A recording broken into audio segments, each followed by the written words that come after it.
ritrovati ad una nuova edizione del TG Flash di New Sicilia. In apertura l'Etna che torna a farsi sentire, questa volta si tratta di una piccola colata lavica.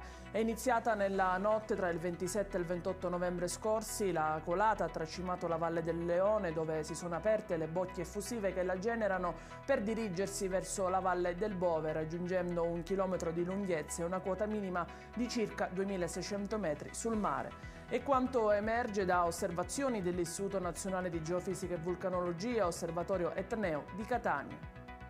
Controlli per il contrasto alle attività illecite e alle contraffazioni nell'ambito della sicurezza alimentare e sanitaria sono stati condotti nel periodo prenatalizio dai carabinieri del NAS di Catania, competente anche nelle province di Messina ed Enna. In un deposito di frutta secca dove era in corso la lavorazione di oltre 7 tonnellate di oro verde è stato sequestrato un ingente quantitativo di pistacchio fresco preconfezionato invaso da larve di insetti parassiti che lo rendevano non idoneo al consumo umano. Altri controlli sono stati effettuati in un garage di Catania e in un laboratorio di pasticceria.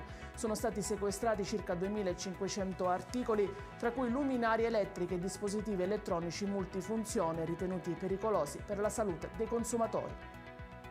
E ci spostiamo nel siracusano. I carabinieri della stazione di Pachino hanno arrestato un bracciante agricolo di 25 anni per possesso ingiustificato di armi e munizioni e detenzione di stupefacenti. I militari, entrati nell'abitazione dell'uomo per la verifica di un allaccio abusivo alla rete elettrica, hanno esteso il controllo ad un fienile.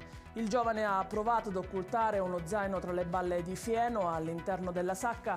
I carabinieri hanno rinvenuto 2 pistole con matricola a brasa, munizioni e oltre 600 grammi di marijuana. E in chiusura ci spostiamo nell'Agrigentino, sospesa un'attività in un locale di Sciacca per 15 giorni. La sospensione rientra nei servizi di prevenzione svolti sul territorio ed in quelli di controllo amministrativo.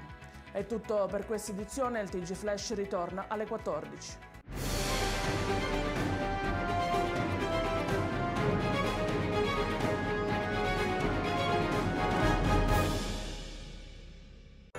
Natale ad Acireale. Dall'8 dicembre all'8 gennaio, nel centro storico, mercatini, circuito dei presepi d'arte, la casa di Babbo Natale, la pista di pattinaggio sul ghiaccio, concerti musicali nelle chiese, laboratori, il trenino turistico natalizio, oltre a tante iniziative di solidarietà.